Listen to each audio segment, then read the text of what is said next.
Hello everyone, എല്ലാവർക്കും Pathways അക്കാദമിയുടെ daily news അനാലിസിലേക്ക് സ്വാഗതം.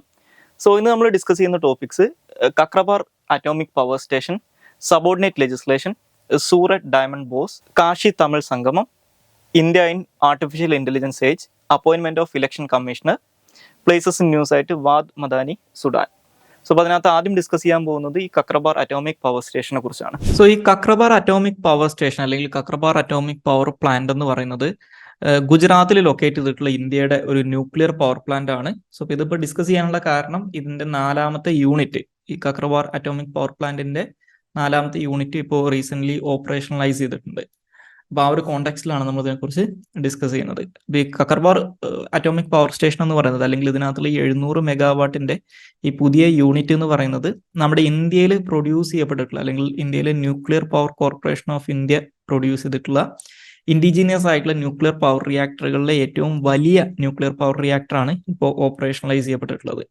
ഇനി ഇന്ത്യയിലെ ന്യൂക്ലിയർ എനർജിയായിട്ട് ബന്ധപ്പെട്ടുള്ള കാര്യങ്ങൾ നോക്കിക്കഴിഞ്ഞാൽ ഇന്ത്യയിൽ ഏകദേശം 22ഓളം ന്യൂക്ലിയർ റിയാക്ടറുകളാണുള്ളത്. അതുപോലെ തന്നെ 22 ന്യൂക്ലിയർ റിയാക്ടറുകൾ 7 പവർ പ്ലാന്റുകളിലായിട്ടാണ് ലൊക്കേറ്റ് ചെയ്തേക്കുന്നത്. അപ്പോൾ അതിൽ തന്നെ ശ്രദ്ധിക്കേണ്ട ഒരു കാര്യം, ഇന്ത്യയിലെ ന്യൂക്ലിയർ പവർ ജനറേഷൻ എന്ന് പറയുന്നത് പ്രധാനമായിട്ടും നമ്മുടെ സൗത്ത് ഇന്ത്യയിലും അതുപോലെ തന്നെ മഹാരാഷ്ട്ര, ഗുജറാത്ത് എന്നീ സംസ്ഥാനങ്ങളിലുമാണ് നടക്കുന്നത്. ഇന്ത്യയുടെ സെൻട്രൽ ഏരിയയിലേക്ക്, അതല്ലെങ്കിൽ സെൻട്രൽ ഇന്ത്യൻ റീജിയനിലേക്കോ അല്ലെങ്കിൽ ഈസ്റ്റേൺ സൈഡിലോ നമുക്ക് അധികം ഈ ന്യൂക്ലിയർ പവർ പ്ലാന്റുകൾ കാണാൻ പറ്റില്ല. ഇനി ഇന്ത്യയിലെ എനർജി മിക്സിനകത്ത്, അതായത് ഇന്ത്യയിൽ പ്രൊഡ്യൂസ് ചെയ്യപ്പെടുന്ന ഇലക്ട്രിസിറ്റിയിൽ ഏകദേശം ഒരു 5ാമത്തെ വലിയ സോഴ്സ് ഓഫ് എനർജിയാണ് ന്യൂക്ലിയർ പവർ എന്ന് പറയുന്നത്. സോ ദാറ്റ് മീൻസ് ഇന്ത്യയുടെ ടോട്ടൽ എനർജി മിക്സ് എടുത്തു നോക്കുകയാണെങ്കിൽ അതിനകത്ത് ജസ്റ്റ് 3% അടുത്ത് മാത്രമാണ് ഇന്ത്യയിലെ ന്യൂക്ലിയർ എനർജിയുടെ കോൺട്രിബ്യൂഷൻ എന്ന് പറയുന്നത്. പക്ഷെ നമ്മുടെ ഇന്ത്യൻ ഗവൺമെന്റ് ഇപ്പോൾ കുറച്ച് കാലമായിട്ട് ഇത് വലിയ രീതിയിൽ ഇൻക്രീസ് ചെയ്യാൻ വേണ്ടി ശ്രമിച്ചുകൊണ്ടിരിക്കുകയാണ്. പക്ഷേ ഈ ന്യൂക്ലിയർ പവർ പ്രൊജക്ടുകളുടെ ഏറ്റവും വലിയൊരു ഡ്രോബാക്ക് എന്ന് പറയുന്നത്, ഒന്ന്, ഇതിനു വേണ്ടി വരുന്ന വലിയ രീതിയിലുള്ള ക്യാപിറ്റൽ ഇൻവെസ്റ്റ്മെന്റ് ആണ്. അതായത് ബില്യൺസ് ഓഫ് ഡോളേഴ്സ് ആണ് ഓരോ ന്യൂക്ലിയർ പവർ പ്ലാന്റുകളും നിർമ്മിക്കാൻ വേണ്ടിയിട്ട് വരുന്ന ചെലവ് എന്ന് പറയുന്നത്. മറ്റൊന്ന്, ജനങ്ങളുടെ ഭാഗത്ത് നിന്ന്, എസ്പെഷ്യലി ലോക്കൽ പോപ്പുലേഷന്റെ ഭാഗത്ത് നിന്ന് വരുന്ന എതിർപ്പാണ്. അപ്പൊ അതിനുള്ള ഏറ്റവും വലിയ പ്രൈം എക്സാമ്പിൾ ആണ് തമിഴ്നാട്ടിലെ കൂടംകുളം ന്യൂക്ലിയർ പവർ പ്ലാന്റുമായിട്ട് ബന്ധപ്പെട്ട് നടന്നിട്ടുണ്ടായിരുന്ന പ്രതിഷേധങ്ങളും കാര്യങ്ങളൊക്കെ. ഇനി നമുക്ക് അടുത്തതായിട്ട് ഡിസ്കസ് ചെയ്യാനുള്ള ടോപ്പിക് സബോർഡിനേറ്റ് ലെജിസ്ലേഷൻ ആണ്. സബോർഡിനേറ്റ് ലെജിസ്ലേഷൻ അല്ലെങ്കിൽ ഡെലിഗേറ്റഡ് ലെജിസ്ലേഷൻ അല്ലെങ്കിൽ എക്സിക്യൂട്ടീവ് ലെജിസ്ലേഷൻ എന്നൊക്കെ പറയുന്നത്, നമുക്കറിയാം നോർമലി ലെജിസ്ലേഷൻ അല്ലെങ്കിൽ നിയമനിർമ്മാണം എന്ന് പറയുന്ന ജോലി ലെജിസ്ലേറ്റീവ് ബോഡീസിന്റെയാണ്. അപ്പൊ നമ്മുടെ ഇന്ത്യയുടെ കോണ്ടെക്സ്റ്റിലാണെങ്കിൽ അത് പാർലമെന്റും സംസ്ഥാന നിയമസഭകളുമാണ് ചെയ്യുന്നത്. പക്ഷേ ഈ പാർലമെന്റും സംസ്ഥാന നിയമസഭകളൊക്കെ നിർമ്മിക്കുന്ന നിയമങ്ങൾ സാധാരണഗതിയിൽ ഒരു സ്കെൽറ്റൺ ഫോർമാറ്റിലാണ് ഉണ്ടാവുക. ആ നിയമം നടപ്പിലാക്കണമെങ്കിൽ ഈ നിയമം ഇംപ്ലിമെന്റ് ചെയ്യുന്നതിന് വേണ്ടിയിട്ടുള്ള റൂൾസ് ഫ്രെയിം ചെയ്യേണ്ടതായിട്ടുണ്ട്. അപ്പൊ ഈ റൂൾസ് നോർമലി ഫ്രെയിം ചെയ്യാറുള്ളത് എക്സിക്യൂട്ടീവ് ആണ്, അല്ലെങ്കിൽ ഗവൺമെന്റിന്റെ ഭാഗത്തു നിന്നാണ് ഈ കാര്യം ചെയ്യാറുള്ളത്. അപ്പോൾ സാധാരണഗതിയിൽ സംഭവിക്കുക എന്താണെന്ന് വെച്ച് കഴിഞ്ഞാൽ, പാർലമെന്റോ അല്ലെങ്കിൽ സംസ്ഥാന നിയമസഭയൊക്കെ പാസ്സാക്കുന്ന എല്ലാ നിയമങ്ങളിലും ഒരു ഡെലിഗേറ്റഡ് ലെജിസ്ലേഷൻ ഉണ്ട്, അല്ലെങ്കിൽ ഒരു സബോർഡിനേറ്റ് ലെജിസ്ലേഷനുള്ള ക്ലോസ് ഉണ്ടാവും. അപ്പൊ അതിനകത്ത് പറയുന്നുണ്ടാവും, ഇത്ര കാലത്തിന്റെ ഇടയ്ക്ക് ഈ നിയമം നടപ്പിലാക്കുന്നതിന് വേണ്ടിയിട്ടുള്ള റൂൾസ് ഗവൺമെന്റ് ഫ്രെയിം ചെയ്യണം എന്ന് പറയുന്നുണ്ടാവും. അതിന്റെ അടിസ്ഥാനത്തിൽ ഗവൺമെന്റ് റൂൾസ് ഫ്രെയിം ചെയ്യും. ആ റൂൾസും ഈ നിയമം കൂടി വെച്ചിട്ടാണ് ഈ നിയമം നടപ്പിലാക്കുക. അപ്പൊ ഇത്തരത്തിൽ ഗവൺമെന്റ് ഫോം ചെയ്യുന്ന അല്ലെങ്കിൽ ഫ്രെയിം ചെയ്യുന്ന, ഒരു നിയമം കൊടുക്കുന്ന അധികാരം ഉപയോഗിച്ചുകൊണ്ട് ഗവൺമെന്റ് ഫ്രെയിം ചെയ്യുന്ന റൂൾസ് ആൻഡ് റെഗുലേഷൻസിനെയാണ് സബോർഡിനേറ്റ് ലെജിസ്ലേഷൻ എന്ന് പറയുന്നത്. സോ ദാറ്റ് മീൻസ് അത് എക്സിക്യൂട്ടീവിന്റെ ഒറിജിനൽ പവർ അല്ല, ആ പവർ പാർലമെന്റ് അല്ലെങ്കിൽ സംസ്ഥാന നിയമസഭയാണ് അവർക്ക് കൊടുക്കുന്നത്. അപ്പൊ ആ ഒരു ആസ്പെക്റ്റിൽ ഈ എക്സിക്യൂട്ടീവ് ലെജിസ്ലേറ്റീവ് ബോഡീസിന് സബോർഡിനേറ്റ് ആയിട്ടാണ് വർക്ക് ചെയ്യുന്നത്. ഇത്തരത്തിൽ അവർ ഫ്രെയിം ചെയ്യുന്ന റൂൾസ് റെഗുലേഷൻസ് ഒക്കെ അവർ ഏത് ബോഡിയാണ് അവർക്ക് അധികാരം കൊടുത്തിട്ടുള്ളത് ആ ബോഡിയിൽ അവരുടെ റാറ്റിഫിക്കേഷന് വേണ്ടിയിട്ട് സബ്മിറ്റ് ചെയ്യണം. ഉദാഹരണത്തിന് സെൻട്രൽ ഗവൺമെന്റ് ഇത്തരത്തിൽ ഏതെങ്കിലും ഒരു നിയമമായിട്ട് ബന്ധപ്പെട്ട് റൂൾസ് ഫ്രെയിം ചെയ്ത് കഴിഞ്ഞാൽ ആ റൂൾസ് അവർ പാർലമെന്റിൽ സബ്മിറ്റ് ചെയ്ത് പാർലമെന്റ് അത് പരിശോധിച്ച് ശരിവെക്കണം. അപ്പൊ ഇത്തരത്തിലുള്ള എക്സിക്യൂട്ടീവിന്, നമ്മുടെ സെൻട്രലിന്റെ കേസിൽ എക്സിക്യൂട്ടീവിന് പാർലമെന്റ് കൊടുക്കുന്ന ഈ സബോർഡിനേറ്റ് ലെജിസ്ലേഷന്റെ അധികാരങ്ങൾ കൃത്യമായിട്ട് അവർ വിനിയോഗിക്കുന്നുണ്ടോ എന്ന് ചെക്ക് ചെയ്യാനുള്ള ഒരു കമ്മിറ്റി ഇന്ത്യയിൽ ലോക്സഭയിലും രാജ്യസഭയിലും ഉണ്ട്. അതിനെയാണ് കമ്മിറ്റി ഓൺ സബോർഡിനേറ്റ് ലെജിസ്ലേഷൻ എന്ന് വിളിക്കുന്നത്. അപ്പൊ അത് ലോക്സഭയിലാണെങ്കിലും രാജ്യസഭയിലാണെങ്കിലും ഈ കമ്മിറ്റി ഓൺ സബോർഡിനേറ്റ് ലെജിസ്ലേഷന്റെ മെമ്പർഷിപ്പ് 15 മെമ്പേഴ്സ് ആണ്. ലോക്സഭാ കമ്മിറ്റിയിലും 15 ആണ്, രാജ്യസഭാ കമ്മിറ്റിയിലും 15 ആണ്. ഈ രണ്ട് സഭയിലെയും ഈ കമ്മിറ്റി ഓൺ സബോർഡിനേറ്റ് ലെജിസ്ലേഷന്റെ മെമ്പേഴ്സിനെ അതത് സഭകളിലെ സഭാധ്യക്ഷന്മാർ, ഇപ്പൊ ലോക്സഭയുടെ കേസിലാണെങ്കിൽ ലോക്സഭാ സ്പീക്കറും രാജ്യസഭയുടെ കേസിലാണെങ്കിൽ രാജ്യസഭാ ചെയർമാനും 1 വർഷത്തേക്ക് നോമിനേറ്റ് ചെയ്യുന്നതാണ്. അതുപോലെ തന്നെ ലോക്സഭയിലെ ഈ കമ്മിറ്റി ഓൺ സബോർഡിനേറ്റ് ലെജിസ്ലേഷനകത്ത് ഒരു മിനിസ്റ്റർക്ക് ഒരിക്കലും മെമ്പർ ആവാൻ പാടില്ല എന്നുണ്ട്. അപ്പൊ എന്താണ് ഈ സബോർഡിനേറ്റ് ലെജിസ്ലേഷൻ എന്ന് മനസ്സിലാക്കുക. സബോർഡിനേറ്റ് ലെജിസ്ലേഷൻ എന്ന് പറയുന്നത് is the legislation made by an authority subordinate to the legislature. Okay, അപ്പോൾ നോർമലി ഇത്തരത്തിലുള്ള rules, regulations, bylaws, other statutory instrument ഒക്കെ ഫ്രെയിം ചെയ്യാൻ എക്സിക്യൂട്ടീവിന് ലെജിസ്ലേച്ചർ കൊടുക്കുന്ന അധികാരത്തിനെയാണ് നമ്മൾ സബോർഡിനേറ്റ് ലെജിസ്ലേഷൻ എന്ന് പറയുന്നത്. അപ്പം ഇതുമായിട്ട് ബന്ധപ്പെട്ട് 2018 UPSC പ്രിലിംസിന് ഒരു ക്വസ്റ്റ്യൻ വന്നിട്ടുണ്ടായിരുന്നു. അപ്പോൾ ആ ക്വസ്റ്റ്യനും കൂടി ജസ്റ്റ് ഒന്ന് നോക്കുക. With reference to parliament of India, which of the following parliamentary committees scrutinize and report to the House whether the powers to make regulations, rules, sub-rules, bylaws, etc. conferred by the Constitution or delegated by the Parliament are being properly exercised by an executive within the scope of such delegation. അതായത് basically ഇത്രയേ ഉള്ളൂ. ഈ subordinate legislation executive കൃത്യമായിട്ട് ചെയ്യുന്നുണ്ടോ എന്ന് നോക്കാനുള്ള parliamentary committee ഏതാണെന്നാണ്. So committee on government assurance, committee on subordinate legislation, rules committee, business advisory committee. So answer committee on subordinate legislation ആണ്. ഓക്കെ, ഇനി അടുത്ത ടോപ്പിക്ക് സൂററ്റ് ഡയമണ്ട് ബോസെ എന്ന് പറയുന്നതാണ്. സോ സൂററ്റ് ഡയമണ്ട് ബോസെ അല്ലെങ്കിൽ SDB എന്ന് പറയുന്നത് ഇപ്പോൾ സൂററ്റിൽ റീസെന്റ് ഇനാഗുറേറ്റ് ചെയ്യപ്പെട്ടിട്ടുള്ള ഒരു ഡയമണ്ട് ട്രേഡ് സെന്റർ ആണ്. അപ്പോൾ സൂററ്റിനകത്തുള്ള ഡ്രീം സിറ്റിയിലാണ്, ഗുജറാത്തിലെ സൂററ്റിലെ ഡ്രീം സിറ്റിയിലാണ് ഈ SDB ഇപ്പോൾ ഇനാഗുറേറ്റ് ചെയ്യപ്പെട്ടിട്ടുള്ളത്. നമുക്കറിയാം സൂററ്റ് എന്ന് പറയുന്നത് ബേസിക്കലി ലോകത്തിലെ ഏറ്റവും പ്രധാനപ്പെട്ട ഡയമണ്ട് പ്രോസസ്സിംഗ് സെന്റേഴ്സിൽ ഒന്നാണ്. അപ്പൊ ഈ SDB എന്ന് പറയുന്നത് ലോകത്തിലെ തന്നെ ലാർജസ്റ്റ് ഡയമണ്ട് ട്രേഡിംഗ് ഹബും അതുപോലെ തന്നെ ലോകത്തിലെ ലാർജസ്റ്റ് ഓഫീസ് ബിൽഡിങ്ങും ആണെന്ന് മനസ്സിലാക്കുക. ഇനി നമ്മുടെ ഇന്ത്യയുടെ കേസിൽ ഇന്ത്യയുടെ ഡയമണ്ട് ഇൻഡസ്ട്രിയുടെ ഒരു ഹിസ്റ്ററി നോക്കിക്കഴിഞ്ഞാൽ ഹിസ്റ്റോറിക്കലി ഇന്ത്യ വലിയ ഇതിൽ ഡയമണ്ട് ഇൻഡസ്ട്രിയായിട്ട് ബന്ധപ്പെട്ട് പ്രധാനപ്പെട്ട റോൾ വഹിക്കുന്ന ഒരു രാജ്യമാണ്. പണ്ട് കാലം തൊട്ടേ അങ്ങനെയാണ്. ഇനി ഇപ്പോഴത്തെ ഒരു സാഹചര്യത്തിൽ നോക്കിക്കഴിഞ്ഞാൽ ലോകത്തിലെ ഏകദേശം 90% വരുന്ന പോളിഷ്ഡ് ഡയമണ്ട് മാനുഫാക്ചറിങ് നടക്കുന്നത് ഇന്ത്യയിലാണ്. അപ്പോൾ അതുകൊണ്ട് തന്നെ ലോകത്തിലെ ഏറ്റവും പ്രധാനപ്പെട്ട കട്ടിംഗ് ആൻഡ് പോളിഷിംഗ് സെന്റർ, ഡയമണ്ട്സിന്റെ കട്ടിംഗ് ആൻഡ് പോളിഷിംഗ് സെന്റർ എന്ന് പറയുന്നത് ഇന്ത്യയാണ്. അത് ഏകദേശം 90% ഇന്ത്യയിലാണ് നടക്കുന്നത്. ഇനി അതുപോലെ തന്നെ ഇന്ത്യയിൽ ഒരുപാട് ഡയമണ്ട് മൈനിങ് പ്രൊജക്റ്റുകൾ ഉണ്ടെങ്കിലും അത് മധ്യപ്രദേശിലെ ഒരു ഡയമണ്ട് മൈൻ മാത്രമാണ് ഇന്ത്യയിലെ ഒരു മെക്കണൈസ്ഡ് ഡയമണ്ട് മൈൻ എന്ന് പറയുന്നത്. ഇനി അടുത്ത ടോപ്പിക്ക് കാശി തമിഴ് സംഗമം എന്ന് പറയുന്നതാണ്. സോ ഈ കാശി തമിഴ് സംഗമം എന്ന് പറയുന്നത് 2022 ഈ ആസാദി കാ അമൃത് മഹോത്സവ് പരിപാടിയുടെ ഭാഗമായിട്ട്, അതായത് ഇന്ത്യയുടെ 75 ഇയേഴ്സ് ഓഫ് ഇൻഡിപെൻഡൻസ് സെലിബ്രേറ്റ് ചെയ്യാനുള്ള ഒരു വർഷം നീണ്ടു നിന്ന സെൻട്രൽ ഗവൺമെന്റിന്റെ ഒരു പദ്ധതിയാണ് ഈ ആസാദി കാ അമൃത് മഹോത്സവ് എന്ന് പറയുന്നത്. അപ്പൊ അതിന്റെ ഭാഗമായിട്ട് മിനിസ്ട്രി ഓഫ് എഡ്യൂക്കേഷൻ, നമ്മുടെ ഗവൺമെന്റ് ഓഫ് ഇന്ത്യയുടെ കീഴിലുള്ള കേന്ദ്ര വിദ്യാഭ്യാസ മന്ത്രാലയം 2022 ഓർഗനൈസ് ചെയ്തൊരു പ്രൊജക്റ്റ് ആയിരുന്നു അല്ലെങ്കിൽ ഒരു പദ്ധതിയായിരുന്നു ഈ പറയുന്ന കാശി തമിഴ് സംഗമം എന്ന് പറയുന്നത്. അപ്പൊ അതിന്റെ ഫസ്റ്റ് എഡിഷൻ കഴിഞ്ഞ വർഷമാണ് നടന്നിട്ടുള്ളത്. അപ്പൊ അത് ബേസിക്കലി നടത്തിയിട്ടുണ്ടായിരുന്നത് ഈ തമിഴ്നാടും വാരണാസിയും തമ്മിലുള്ള ഹിസ്റ്റോറിക്കൽ ആയിട്ടുള്ള കണക്ഷൻസിനെ റീഅഫേം ചെയ്യാനും അല്ലെങ്കിൽ അതിനെ സെലിബ്രേറ്റ് ചെയ്യാനും വേണ്ടിയിട്ടായിരുന്നു. അപ്പൊ അതിന്റെ സെക്കൻഡ് എഡിഷൻ ഇപ്പോൾ വാരണാസിയിൽ വെച്ച് പ്രൈം മിനിസ്റ്റർ ഇനാഗുറേറ്റ് ചെയ്തിട്ടുണ്ട്. അപ്പൊ ആ കോണ്ടെക്സ്റ്റിലാണ് നമ്മൾ ഇതിനെക്കുറിച്ച് ഡിസ്കസ് ചെയ്യുന്നത്. അപ്പൊ ഈ ഒരു സെലിബ്രേഷൻ നടത്തിയിട്ടുണ്ടായിരുന്നത് ഈ ആസാദി കാ അമൃത് മഹോത്സവിന്റെ ഭാഗമായിട്ട് ഒരു ഏക് ഭാരത് ശ്രേഷ്ഠ ഭാരത് എന്ന് പറയുന്ന ഒരു കാര്യം ഉണ്ടായിരുന്നു. അപ്പൊ അതിന്റെ ഭാഗമായിട്ടാണ് ഇത് സെലിബ്രേറ്റ് ചെയ്തിട്ടുണ്ടായിരുന്നത്. അപ്പൊ അതുകൊണ്ട് തന്നെ എന്താണ് ഈ ഏക് ഭാരത് ശ്രേഷ്ഠ ഭാരത് എന്നും കൂടി അറിഞ്ഞിരിക്കുക. ഇത് Indian prime minister 2015 October 31 announce ചെയ്ത ഒരു പദ്ധതിയാണ്. അതായത് സർദാർ വല്ലഭായ് പട്ടേലിന്റെ 140th ബർത്ത് ആനിവേഴ്സറി സമയത്ത് അനൗൺസ് ചെയ്തിട്ടുണ്ടായിരുന്ന ഒരു കാര്യമാണ്. അതുപോലെ തന്നെ അപ്പൊ അതിനകത്ത് ബേസിക്കലി പറയുന്നത് ഈ പറയുന്ന ഇന്ത്യയിലുള്ള എല്ലാ സ്റ്റേറ്റ്സും അതുപോലെ തന്നെ യൂണിയൻ ടെറിട്ടറീസും ഇതിനകത്ത് കവർ ചെയ്യുന്നുണ്ട്. അപ്പൊ ഇതിന്റെ ഭാഗമായിട്ട് ഈ ഇന്ത്യയിലെ ഡിഫറെന്റ് സ്റ്റേറ്റ്സിനെ, യൂണിയൻ ടെറിട്ടറീസിനെയൊക്കെ പരസ്പരം പെയർ ചെയ്യുന്ന ഒരു കാര്യം കൂടി നടക്കുന്നുണ്ടാവും എന്ന് പറഞ്ഞിട്ടുണ്ടായിരുന്നു. അപ്പൊ അതിന്റെ ഭാഗമായിട്ടാണ് ഈ തമിഴ്നാട്ടിനെ ഈ ഉത്തർപ്രദേശിലുള്ള വാരണാസിയായിട്ട് പെയർ ചെയ്തിട്ടുണ്ടായിരുന്നത്. ഇനി അടുത്ത topic India in artificial intelligence age എന്നുള്ളതാണ്. സോ ആർട്ടിഫിഷ്യൽ ഇന്റലിജൻസുമായിട്ട് ബന്ധപ്പെട്ടിട്ടുള്ള കാര്യങ്ങൾ നമുക്ക് റിപ്പീറ്റഡ് ആയിട്ട് ന്യൂസിൽ വരുന്നത് കാണാൻ പറ്റും. അപ്പൊ ഇത് കുറച്ചും കൂടി ഒരു മെയിൻസ് പോയിന്റ് ഓഫ് വ്യൂ മനസ്സിലാക്കേണ്ട ഒരു കാര്യമാണ്. ഇന്ന് ഇന്ത്യൻ എക്സ്പ്രസിൽ ഇതുമായിട്ട് ബന്ധപ്പെട്ട് ഒരു ആർട്ടിക്കിൾ ഉണ്ടായിരുന്നു. അപ്പോൾ ഇന്ത്യയിൽ ഈ ആർട്ടിഫിഷ്യൽ ഇന്റലിജൻസിന്റെ ഗവേണൻസിന്റെ ഒരു കാര്യം നോക്കുകയാണെങ്കിൽ ഇന്ത്യയിൽ ശരിക്കും ആർട്ടിഫിഷ്യൽ ഇന്റലിജൻസുമായിട്ട് ബന്ധപ്പെട്ട് നിയമങ്ങളൊന്നും നിലവിലില്ല. നമ്മുടെ ഇന്ത്യയിൽ ഇപ്പോഴും ഉള്ളത് കുറെ കാലം മുമ്പ് വന്നിട്ടുള്ള ഇന്ത്യൻ ഇൻഫർമേഷൻ ടെക്നോളജി ആക്ട് ആണ്. അപ്പോൾ ആർട്ടിഫിഷ്യൽ ഇന്റലിജൻസിനൊക്കെ റെഗുലേറ്റ് ചെയ്യാൻ വേണ്ടിയിട്ടുള്ള സ്പെസിഫിക് ലോസ് ഒന്നുമില്ല. പിന്നെ നമ്മുടെ അവിടെ ഈ സൈഡിൽ ഗവൺമെന്റിന്റെ ഭാഗത്തു നിന്നുള്ള ഒരു ഇനീഷ്യേറ്റീവ് ആയിട്ട് പറയാനുള്ളത് നീതി ആയോഗിന്റെ ഒരു നാഷണൽ സ്ട്രാറ്റജി ഫോർ AI എന്ന് പറയുന്ന ഒരു നാഷണൽ സ്ട്രാറ്റജി ഉണ്ട്, നീതി ആയോഗ് പബ്ലിഷ് ചെയ്തിട്ടുള്ള. അതുപോലെ തന്നെ ഒരു റെസ്പോൺസിബിൾ AI അല്ലെങ്കിൽ ആർട്ടിഫിഷ്യൽ ഇന്റലിജൻസ് ഫോർ ഓൾ എന്ന് പറയുന്ന ഒരു റിപ്പോർട്ടും ഉണ്ട്. ഓക്കെ, അപ്പൊ ഇതിനകത്തൊക്കെ പ്രധാനമായിട്ടും ഈ social economic inclusion, innovation, trust worthiness ഇങ്ങനെയുള്ള കാര്യങ്ങൾക്കൊക്കെയാണ് കൂടുതൽ പ്രാധാന്യം കൊടുക്കുന്നത്. ഇനി ആർട്ടിഫിഷ്യൽ ഇന്റലിജൻസിന്റെ അഡ്വാൻറ്റേജസ് ആൻഡ് ഡിസഡ്വാൻറ്റേജസ് നോക്കിക്കഴിഞ്ഞാൽ എയുടെ പ്രധാനപ്പെട്ട അഡ്വാൻറ്റേജസ് ആയിട്ട് പറയുന്നത് ഒന്ന്, ഇത് എൻഹാൻസ്ഡ് ആക്യുറസി പ്രൊവൈഡ് ചെയ്യുന്നുണ്ട് എന്നുള്ളതാണ്. അത് വളരെ ഒരു vast quantity of data process ചെയ്യാനുള്ള കേപ്പബിലിറ്റി ഉള്ളതുകൊണ്ട് തന്നെ അതിനെ കുറച്ചും കൂടി ആക്യുറേറ്റ് ആയിട്ട് പ്രോസസ്സ് ചെയ്യാനും കുറച്ചും കൂടി ബെറ്റർ ആയിട്ടുള്ള റിസൾട്ട് തരാനും എഐക്ക് സാധിക്കും. അതുകൊണ്ട് തന്നെ സ്വാഭാവികമായിട്ടും അത് കൃത്യമായിട്ടുള്ള ഡാറ്റ പ്രൊവൈഡ് ചെയ്യുന്നതുകൊണ്ട് തന്നെ കുറച്ചും കൂടി ഇൻഫോംഡ് ആയിട്ടുള്ള ഡിസിഷൻ മേക്കിങ്ങിനെ അത് ഹെൽപ്പ് ചെയ്യും.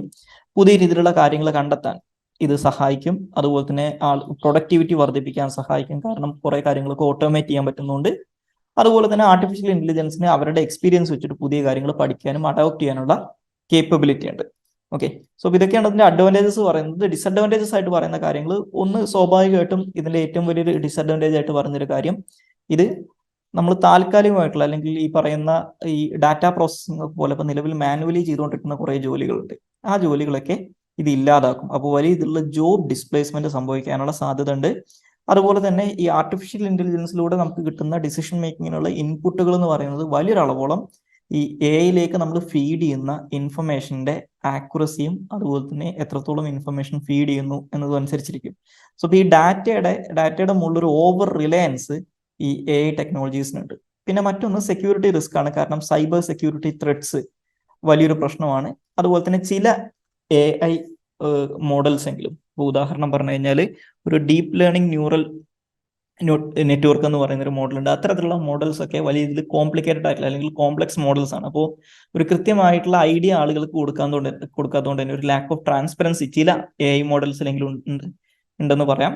അതുപോലെ തന്നെ മറ്റൊരു കേസ്, ഈ ആർട്ടിഫിഷ്യൽ ഇന്റലിജൻസിന്റെ ഇംപ്ലിമെന്റേഷൻ എന്ന് പറയുന്നത് ഹൈലി കോസ്റ്റ്ലി ആയിട്ടുള്ള ഒരു അഫെയർ ആണ്. അപ്പൊ അതിന്റെ ഇനീഷ്യൽ ഇൻവെസ്റ്റ്മെന്റ് എന്ന് പറയുന്നത് വളരെ വലുതാണ്.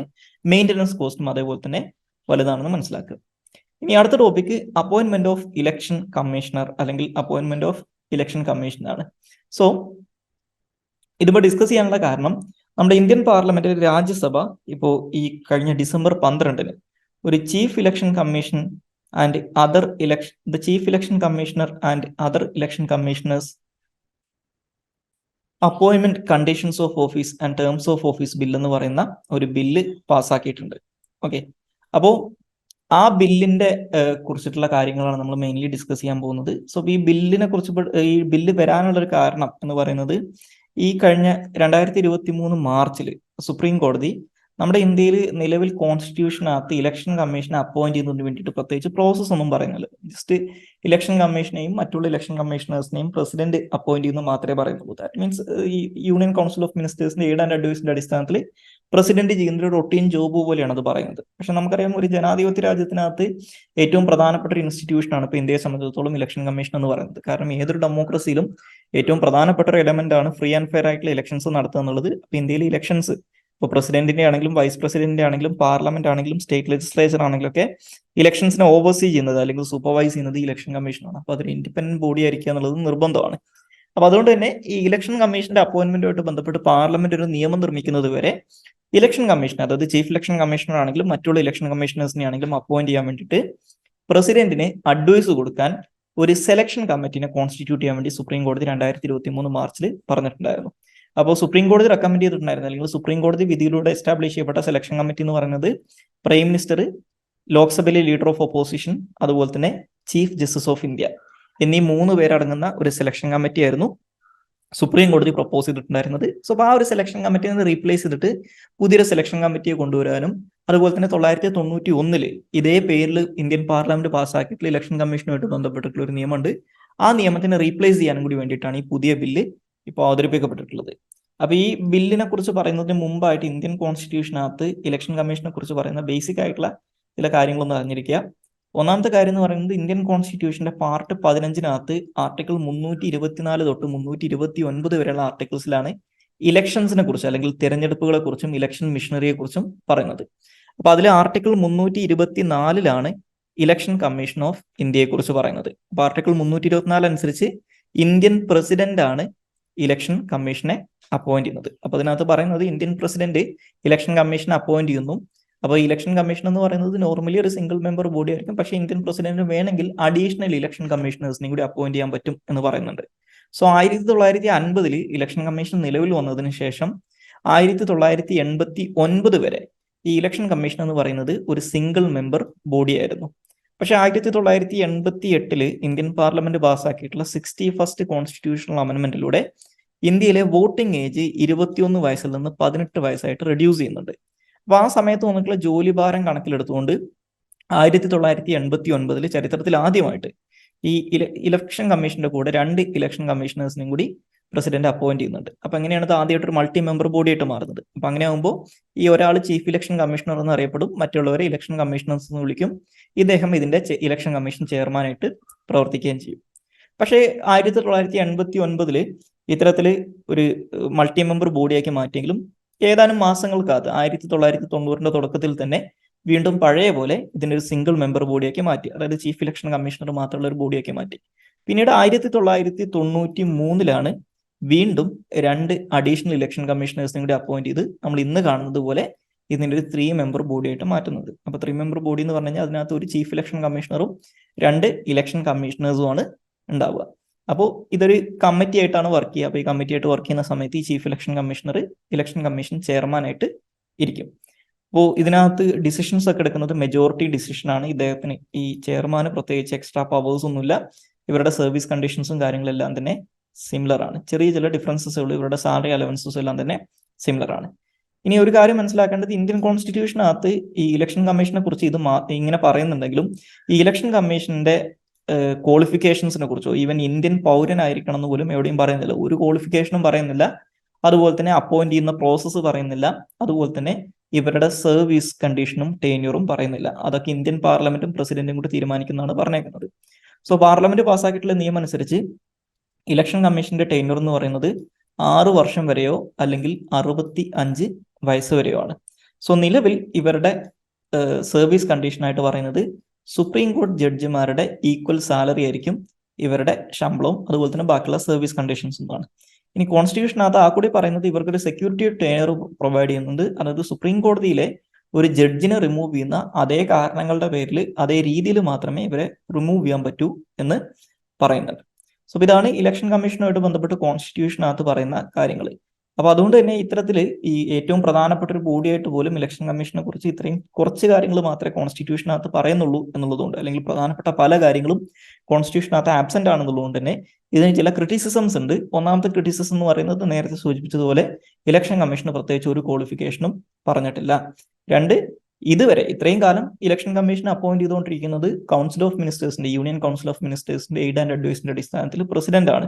സോ ഇവിടെ പൊളിറ്റിക്കൽ ഇന്റർഫിയറൻസ് സ്വാഭാവികമായിട്ടും ഉണ്ടാവും. അതായത് കേന്ദ്ര ഗവൺമെന്റ് ഭരിക്കുന്ന പാർട്ടി ഏതാണോ ആ പാർട്ടിയുടെ പ്രിഫറൻസസ് അനുസരിച്ചാണ് ഇവിടെ അപ്പോയിന്റ്മെന്റ് നടക്കുക.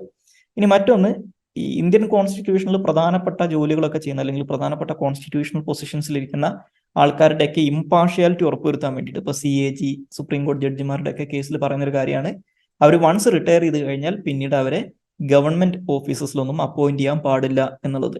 ഓക്കെ, അപ്പോൾ ഈ ഒരു സംഗതി ഇലക്ഷൻ കമ്മീഷന്റെ കേസിലില്ല. ദാറ്റ് മീൻസ് ഇവർക്ക് പോസ്റ്റ് റിട്ടയർമെന്റ് അപ്പോയിന്റ്മെന്റ് വേണമെങ്കിൽ ഗവൺമെന്റിന് കൊടുക്കാം. അതിലൂടെ ഗവൺമെന്റിന് വേണമെങ്കിൽ എന്ത് ചെയ്യാം, ഇവരെ ഇൻഫ്ലുവൻസ് ചെയ്യാൻ പറ്റും എന്ന് മനസ്സിലാക്കുക. ഇനി ഈ പറയുന്ന 2023 ഇപ്പൊ റീസെന്റ് വന്നിട്ടുള്ള ഈ ബില്ലിനെ കുറിച്ച് നോക്കിക്കഴിഞ്ഞാൽ, ഈ ബില്ല് ഞാൻ നേരത്തെ സൂചിപ്പിച്ചതുപോലെ 1991 പാർലമെന്റ് പാസ്സാക്കിയിട്ടുള്ള election commission condition of service of election commissioners and transaction of business act എന്ന് പറയുന്ന 1991 ഒരു നിയമമുണ്ട്. ആ നിയമത്തിനെ റീപ്ലേസ് ചെയ്തുകൊണ്ടാണ് ഈ പുതിയ ബില്ല് വന്നിട്ടുള്ളത്. അപ്പൊ ഈ ബില്ല് ആക്ട് ആയിട്ട് മാറിക്കഴിഞ്ഞാൽ ഈ നിയമം ഇല്ലാതാവുമെന്ന് മനസ്സിലാക്കുക. ഇനി ഇതിനകത്ത് ഈ പുതിയ നിയമം വന്നു കഴിഞ്ഞാൽ ആ നിയമത്തിന്റെ അടിസ്ഥാനത്തിലാണ് ഇലക്ഷൻ കമ്മീഷൻ പ്രവർത്തിക്കേണ്ടി വരിക. അപ്പോൾ ഇതിനകത്ത് വന്നിട്ടുള്ള പ്രധാനപ്പെട്ട മാറ്റങ്ങൾ എന്ന് പറഞ്ഞു കഴിഞ്ഞാൽ, നേരത്തെ 91 നിയമം അനുസരിച്ച് സുപ്രീം കോടതി ജഡ്ജിമാരുടെ ഈക്വൽ സാലറി ആൻഡ് അലവൻസസ് ആണ് ഇലക്ഷൻ കമ്മീഷനും അതുപോലെ തന്നെ മറ്റുള്ള ചീഫ് ഇലക്ഷൻ കമ്മീഷനും മറ്റുള്ള ഇലക്ഷൻ കമ്മീഷണേഴ്സിനും ഉണ്ടായിരുന്നത്. പക്ഷേ ഈ പുതിയ ബില്ല് അനുസരിച്ച് ഇവരുടെ സാലറി ആൻഡ് അലവൻസസ് എന്ന് പറയുന്നത് ക്യാബിനറ്റ് സെക്രട്ടറിക്ക് ഈക്വലാക്കി മാറ്റിയിട്ടുണ്ട്. ഇനി അതുപോലെ തന്നെ മറ്റൊരു മാറ്റം എന്ന് പറയുന്നത് ഇതുവരെ ഇല്ലാത്തൊരു കാര്യം, ഇപ്പൊ സുപ്രീം കോടതി വിധിയുടെ അടിസ്ഥാനത്തിൽ ഒരു പുതിയ സെലക്ഷൻ കമ്മിറ്റിനെ ഫോം ചെയ്തിട്ടുണ്ട്. അപ്പൊ ആ സെലക്ഷൻ കമ്മിറ്റി എന്ന് പറയുന്നത്, ഈ ബില്ലിനകത്ത് പറയുന്ന സെലക്ഷൻ കമ്മിറ്റി പ്രൈം മിനിസ്റ്റർ, ലോക്സഭയിലെ ലീഡർ ഓഫ് ഒപ്പോസിഷൻ, അതുപോലെ തന്നെ പ്രൈം മിനിസ്റ്ററിനെ നോമിനേറ്റ് ചെയ്യുന്ന ഒരു യൂണിയൻ ക്യാബിനറ്റ് മിനിസ്റ്റർ, ഇവർ 3 പേരും അടങ്ങുന്നതായിരിക്കും ഈ സെലക്ഷൻ കമ്മിറ്റി. ഈ സെലക്ഷൻ കമ്മിറ്റിക്ക് ഇനി പൊട്ടൻഷ്യൽ ഇലക്ഷൻ കമ്മീഷണേഴ്സ് ആയിട്ടുള്ള ആൾക്കാരെ നോമിനേറ്റ് ചെയ്യുന്നതിന് വേണ്ടിയിട്ട്, റെക്കമെൻഡ് ചെയ്യാൻ വേണ്ടിയിട്ട് ഒരു സെർച്ച് കമ്മിറ്റി ഉണ്ടാവും. ക്യാബിനറ്റ് സെക്രട്ടറി ഹെഡ് ചെയ്യുന്ന ഒരു സെർച്ച് കമ്മിറ്റി ഉണ്ടാവും. സോ ആ സെർച്ച് കമ്മിറ്റിക്കകത്ത് ഒരു സെക്രട്ടറി റാങ്കിലെങ്കിലുള്ള 2 ഉദ്യോഗസ്ഥരും കൂടി ഉണ്ടാവും. അതായത് ഇപ്പോൾ ഉദാഹരണം പറഞ്ഞു കഴിഞ്ഞാൽ ഈ ഇലക്ഷൻസ് ഒക്കെ ആയിട്ട് ബന്ധപ്പെട്ട എക്സ്പീരിയൻസ് ഉള്ള 2 ആൾക്കാരും കൂടി ഉണ്ടാവും. ഓക്കെ, അപ്പോൾ ഇവർ ബേസിക്കലി ഒരു 5 ആൾക്കാരുടെ പാനലാണ് ഇത് ഈ പറയുന്ന പേരുകൾ, അല്ലെങ്കിൽ 5 പേരെയാണ് ഇവർ റെക്കമെൻഡ് ചെയ്യുക ഒരു വേക്കൻസി വരുന്ന സമയത്ത് ഈ പറയുന്ന സെലക്ഷൻ കമ്മിറ്റിക്ക് വേണ്ടിയിട്ട്. ഓക്കെ, ഇനി ഈ പറയുന്ന ബില്ലിനകത്ത് വന്നിട്ടുള്ള പ്രധാനപ്പെട്ട ക്രിറ്റിസിസംസ് എന്ന് പറയുന്നത്, ഒന്ന്, ഈ സെലക്ഷൻ കമ്മിറ്റി, അതായത് ശരിക്കും ഈ ബില്ലിനെ കുറിച്ച് പ്രതിപക്ഷം പറയുന്ന പ്രധാനപ്പെട്ട ക്രിറ്റിസിസം എന്ന് പറയുന്നത്, സുപ്രീം കോടതി വിധിയുടെ അടിസ്ഥാനത്തിൽ സുപ്രീം കോടതി വിധിക്കകത്ത് പറഞ്ഞിട്ടുണ്ടായിരുന്ന സെലക്ഷൻ കമ്മിറ്റി എന്ന് പറയുന്നത് കുറച്ചും കൂടി ബാലൻസ്ഡ് ആണ്. അതിനകത്ത് പ്രൈം മിനിസ്റ്റർ ഉണ്ട്, ലീഡർ ഓഫ് ഒപ്പോസിഷൻ ഉണ്ട്, ചീഫ് ജസ്റ്റിസ് ഓഫ് ഇന്ത്യ ഉണ്ട്. അതായത് ഒരാൾക്കും ഒരു ഡോമിനേഷൻ ഇല്ല. അപ്പൊ ഇതിനെ മറികടക്കാൻ വേണ്ടി മാത്രമാണ് ഈ ബില്ല് എന്നുള്ളതാണ് ഇതിന്റെ ക്രിറ്റിസിസം. അപ്പൊ ഈ ബില്ലിനകത്ത് പറയുന്ന സെലക്ഷൻ കമ്മിറ്റിക്കകത്ത് കൃത്യമായിട്ട് ഗവൺമെന്റ് ഡോമിനേഷൻ ഉണ്ട്. കാരണം ഈ ബില്ലിനകത്ത് പറയുന്ന സെലക്ഷൻ കമ്മിറ്റിക്കകത്ത് prime minister, leader of opposition, ഒരു ക്യാബിനറ്റ് മിനിസ്റ്റർ ആണ്. സോ ക്യാബിനറ്റ് മിനിസ്റ്ററും പ്രൈം മിനിസ്റ്ററും ഗവൺമെന്റിന്റെ ഭാഗമാണ്. സോ അപ്പൊ അവർക്കാണ് ഇതിനകത്ത് ഭൂരിപക്ഷം ഉള്ളത്. ഇനി മറ്റൊന്ന്, ഇത്തരത്തിലുള്ള ഒരു സെലക്ഷൻ കമ്മിറ്റിയിലൂടെ അപ്പോയിന്റ്മെന്റ് നടക്കുന്ന സമയത്ത് ഈ ഇലക്ഷൻ കമ്മീഷന്റെ ഓട്ടോണമി കോംപ്രമൈസ് ചെയ്യപ്പെട്ടേക്കാം എന്നുള്ളൊരു പ്രശ്നമുണ്ട്. അതുപോലെ തന്നെ ഈ സുപ്രീം കോടതി ജഡ്ജിമാരുടെ ഈക്വൽ സ്റ്റാറ്റസിൽ നിന്ന് ഇവർക്ക് ക്യാബിനറ്റ് സെക്രട്ടറിയുടെ സാലറി എന്നാക്കി മാറ്റിയതോട് കൂടിയിട്ട് ഇവർക്ക് ഗവൺമെന്റ് ഉദ്യോഗസ്ഥർക്ക്, അതായത് ക്യാബിനറ്റ് സെക്രട്ടറി ഉൾപ്പെടെയുള്ള ഗവൺമെന്റ് ഉദ്യോഗസ്ഥർക്കെതിരായിട്ട് ഡയറക്റ്റീവ്സ് ഇഷ്യൂ ചെയ്യാനുള്ള ഇവരുടെ അധികാരം അണ്ടർമൈൻ ചെയ്യപ്പെട്ടേക്കാം എന്നുള്ളൊരു പ്രശ്നം കൂടി പല എക്സ്പേർട്സും പറയുന്നുണ്ട്. സോ ഇതൊക്കെയാണ് ഈ ബില്ലുമായിട്ട് ബന്ധപ്പെട്ട് പറയാനുള്ളത്. ഇനി നമുക്ക് അവസാനമായിട്ട് ഡിസ്കസ് ചെയ്യാനുള്ള ടോപ്പിക് പ്ലേസസ് ഇൻ ന്യൂസ് ആണ്. അത് വാദ് മദാനി എന്ന് പറയുന്ന സുഡാനിലുള്ള സ്ഥലമാണ്. ഇപ്പൊ സുഡാനിൽ ഇപ്പൊ അവിടുത്തെ റിബൽസും അതുപോലെ തന്നെ അവിടുത്തെ സൈന്യവും തമ്മിൽ വലിയ രീതിയിലുള്ള യുദ്ധം നടന്നുകൊണ്ടിരിക്കുന്നത്. അപ്പൊ ഈ വാദ് മദാനി എന്ന് പറയുന്ന സ്ഥലത്തിന് വേണ്ടിയിട്ട് അവർ തമ്മിൽ ഏറ്റുമുട്ടൽ നടക്കുന്നതായിട്ടുള്ള ഒരു ന്യൂസ് വന്നിട്ടുണ്ടായിരുന്നു. അപ്പൊ ഈ വാദ് മദാനി എന്ന് പറയുന്നത് ഇപ്പൊ സുഡാന്റെ മാപ്പിനകത്ത് നിങ്ങൾക്ക് കാണാൻ പറ്റും. ഈ ബ്ലൂ നൈൽ എന്ന് പറയുന്ന റിവറിന്റെ ഷോറിലായിട്ട് ലൊക്കേറ്റ് ചെയ്തിട്ടുള്ള ഒരു സിറ്റിയാണ് വാദ് മദാനി എന്ന് പറയുന്നത്. സോ സുഡാനിലെ അൽ ജസീറ എന്ന് പറയുന്ന സ്റ്റേറ്റിന്റെ ക്യാപിറ്റലാണ് ഈ വാദ് മദാനി എന്ന് പറയുന്നത്. അത് ഈ സുഡാന്റെ ഒരു സെൻട്രൽ ഈസ്റ്റ് പാർട്ടിലായിട്ട് ആണ് സ്ഥിതി ചെയ്തിരിക്കുന്നത്. സോ ഇത് ബ്ലൂ നൈൽ റിവറിന്റെ വെസ്റ്റേൺ പാർട്ടിലാണ്, വെസ്റ്റേൺ ബാങ്കിലാണ്, അല്ലെങ്കിൽ വെസ്റ്റേൺ ഷോറിലാണ് ഈ പറയുന്ന സിറ്റി ലൊക്കേറ്റ് ചെയ്തേക്കുന്നത്. സുഡാന്റെ ക്യാപിറ്റൽ ആയിട്ടുള്ള കാർത്തൂമുമായിട്ട് കമ്പയർ ചെയ്യുന്ന സമയത്ത് കാർത്തൂമിന്റെ സൗത്ത് ഈസ്റ്റേൺ സൈഡിലായിട്ടാണ് ഇത് ലൊക്കേറ്റ് ചെയ്തേക്കുന്നത്. കുറച്ചും കൂടി എറിട്രിയയുടെ ഒക്കെ ഏകദേശം അടുത്തായിട്ടാണ് ഇത് ലൊക്കേറ്റ് ചെയ്തിട്ടുള്ളത് മനസ്സിലാക്കുക. ഇനി ഇവിടുത്തെ ക്ലൈമറ്റ് എന്ന് പറയുന്നത് വളരെ ഹോട്ട് ആൻഡ് അരിഡ് ആയിട്ടുള്ള ക്ലൈമറ്റ് ആണ്. സോ ഇത്രയും കാര്യങ്ങളാണ് ഇന്നത്തെ ഡെയിലി ന്യൂസ് അനാലിസിനകത്ത് ഡിസ്കസ് ചെയ്യാനുള്ളത്. Thank you all.